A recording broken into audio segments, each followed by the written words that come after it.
Yo, what is good, YouTube? Welcome back to another JC2K video. In today's video, we're going to be talking about the best cards to buy here in NBA 2K25 MyTEAM. Guys, at every single position that are auctionable, elite level cards that you should be targeting to add to your squad here in NBA 2K25 MyTEAM. This list has nothing to do with price, nothing to do with anything like that. This is the best cards that you can buy at any position. I'll do best budget cards probably on Wednesday, so that'll be more price driven. But in this video, we're literally just going to be talking about the best cards you can buy at every single position. So before we hop into it, if you haven't already, make sure you hit that subscribe button, as Archer wants to say hi.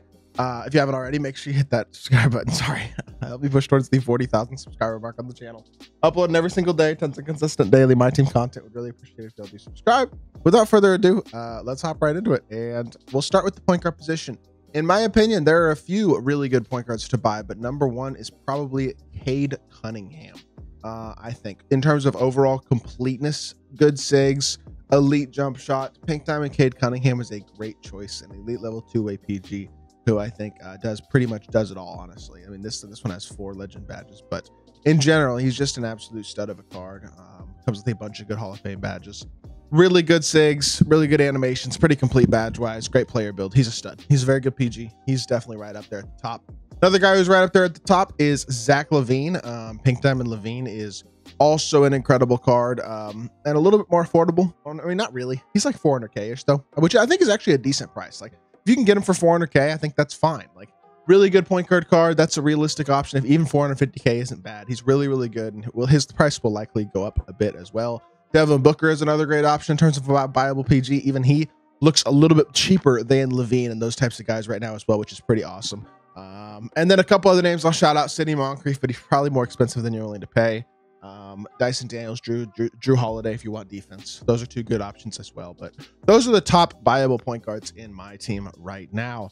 Shooting guard position, we're going to start with the best viable shooting guard in the game, and it's not even close, and that is the man, Dr. J. The Doctor. There's a reason he's still one of the most expensive cards in the game, and he is an incredible card, as we see a fully badged one right there. But Dr. J is an absolute dog, man. He's one of the most complete cards in my team. He's got an elite release. He's got incredible badges.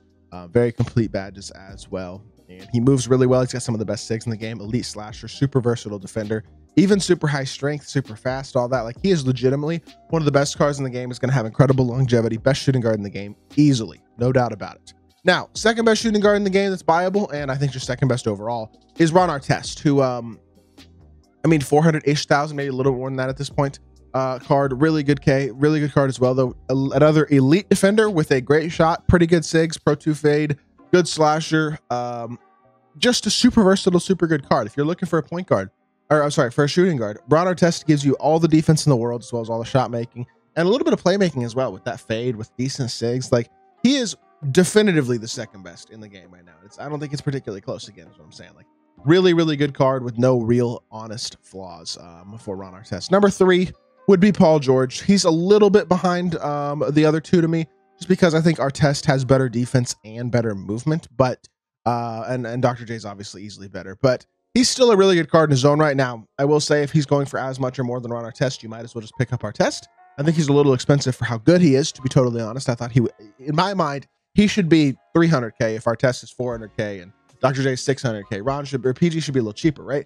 That's just not how it works right now, but that's okay. Still a really good card. I just don't think he's quite worth his price, but he is the 3rd best viable shooting guard in my team right now.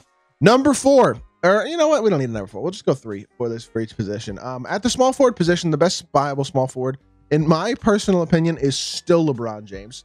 I get that he's an insanely glitchy, ridiculous card. This one has 25 Hoffs and 3 legend badges. Wow, this is a super freaking LeBron. But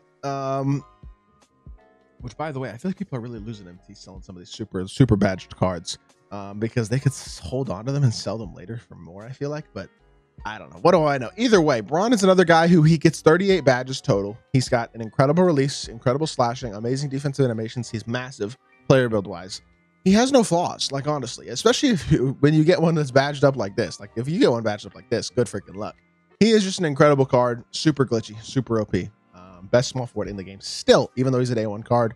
Number 2, probably Jason Tatum. Now, Tatum's biggest issue to me is the fact that he doesn't have a good fade, and he's not a great shot creator, but his Opal is a very good card, if not admittedly very expensive again.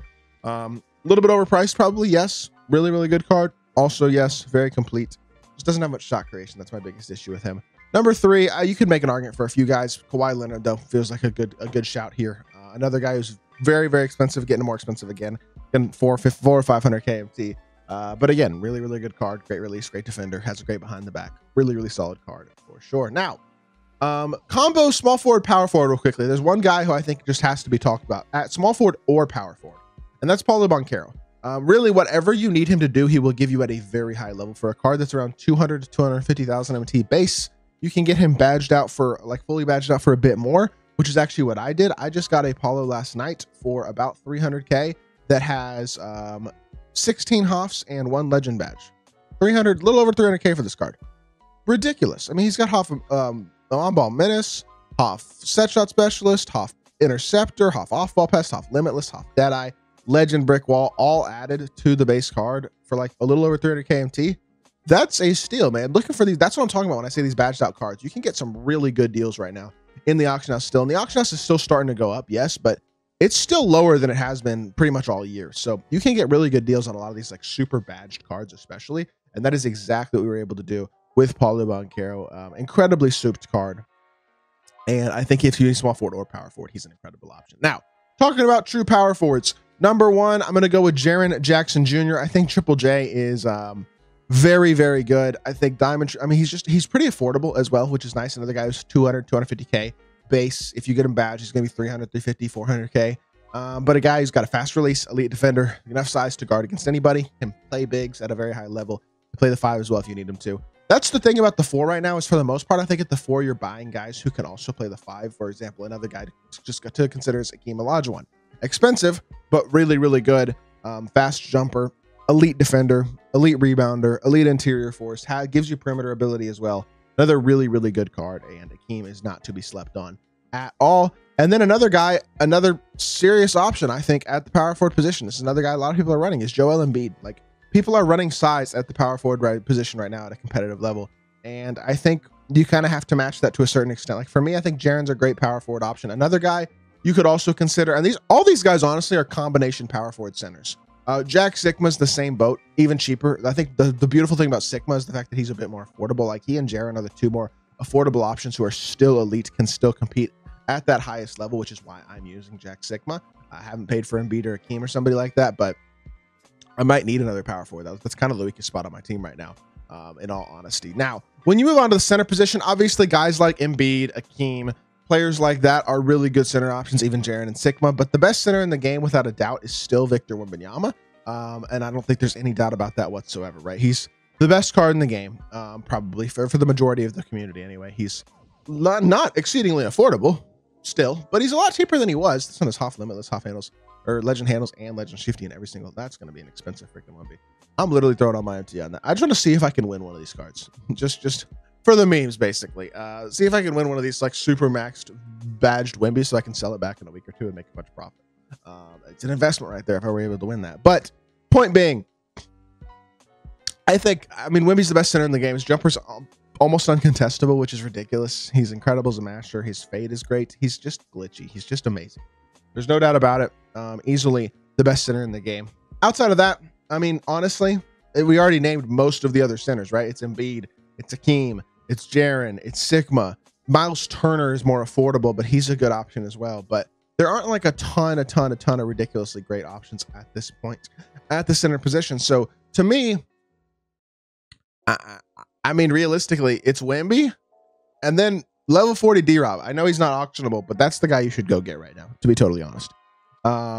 And that's pretty much it for the center position, I think. That's basically the list for the best buyable cards in my team right now. Let me know in the comment section down below what you think of my list. And if you did enjoy the video, make sure you hit that like button, leave a comment, and subscribe. I'll be back with more 2K content very, very soon. And I appreciate y'all. Peace.